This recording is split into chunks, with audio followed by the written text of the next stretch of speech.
Hello বন্ধুরা, সবাই কেমন আছো? আশা করি সবাই খুব ভালো আছো। আমিও কিন্তু অনেক ভালো আছি। তো আজকে হলো সরস্বতী পুজো, আর এবার না সরস্বতী পুজো ২ দিন পড়েছে। কি মজা, তাই না? এবার প্রত্যেকটা ছেলেমেয়েরই দারুণ মজা। আগের বছরও মনে হয় ২ দিন পড়েছিল। তো যাই হোক, তো কালকেও কিন্তু একটু ঘুরেছিলাম মামামকে নিয়ে। তো সেরকম কালকে আমি রেডি হইনি, মানে সাজগোজ সেরকম করিনি। একটু নর্মালভাবেই মামামকে একটু শাড়ি পরিয়েছিলাম। তো সেরকমভাবেই পাশেই স্কুল আছে, আমাদের বাড়ির পাশেই কিন্তু একটা বাংলা স্কুল আছে। তো সেখানে মামাম অঞ্জলি দিয়েছিল। আমার সেরকম অঞ্জলি দেওয়া হয়নি। তো আমি না সকালবেলায় খাওয়া-দাওয়া করে ফেলেছিলাম। সেইজন্য আর অঞ্জলি আমার ভুলের মধ্যে মানে খেয়ে ফেলেছি। সেজন্য আর সেরকম অঞ্জলি দেইনি। মামামও কিন্তু অঞ্জলি দিয়েছে। মানে ওই বাংলা স্কুলে, আমাদের বাড়ির পাশেই বাংলা স্কুলে। তো একটু নর্মালভাবে কালকে ঘুরিয়েছিলাম। তো আজকে ফাইনালি ভালো করে একটু ঘোরাফেরা করব। কারণ আমাদের বেশি দূর না, বাড়ির একটু পাশেই মানে অনেক বড় অনুষ্ঠান হচ্ছে সরস্বতী পুজোর। তো এটা ৩ দিন থাকবে, কিন্তু এই সরস্বতী পুজোর অনুষ্ঠানটা কিন্তু ৩ দিন থাকবে। কালকে খুব সুন্দর একটা ভজন হবে, কলকাতা থেকে আসবে। তো ৩ দিন কিন্তু সুন্দর এখানে অনুষ্ঠান হচ্ছে। তো আজকে ওই অনুষ্ঠানেই যাব আমরা সরস্বতী পুজোর। আর তারপরে যাব মামার একটু স্কুলে একটু দেখতে যাব। কারণ অনেক দিনের ইচ্ছা ছিল মামার স্কুলে একটু যাব, একটু ঘুরে আসবো। সবটাই তোমাদের সাথে এই ব্লগে দেখতে পাবে তোমরা।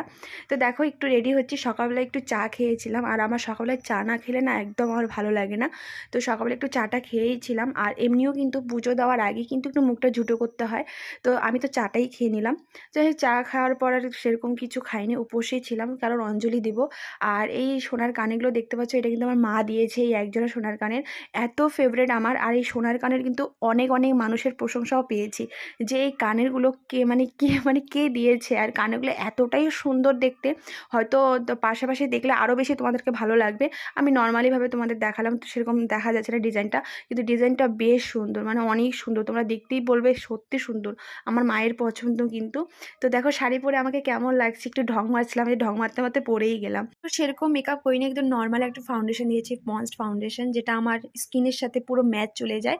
তারপরে দেখো সিঁদুর দিচ্ছি। তো সিঁদুর পরলে মুখটা একটু পাল্টে যায় না, অনেকটাই পাল্টে যায়, সত্যি পাল্টে যায়।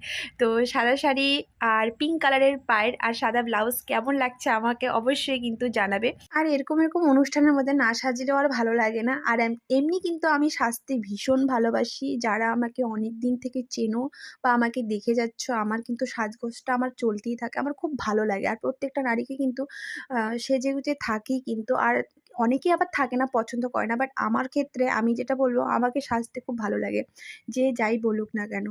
আর সাজগোজ নিয়েও আমি অনেক কিছু কথা শুনেছি অনেক অনেক মানুষের, কিন্তু সত্যি কথা বলতে এখন তারাই অনেক সাজগোজ করে বেড়ায়, মানে মানুষকে বলতেও নেই সত্যি কথা বলতে। যাই হোক, আজকে ওই সেগুলো কথা বাদই দিলাম। তো মামামকে সকালবেলা স্নান করে ওকেও রেডি করে বসিয়ে রেখেছিলাম, আর ওকে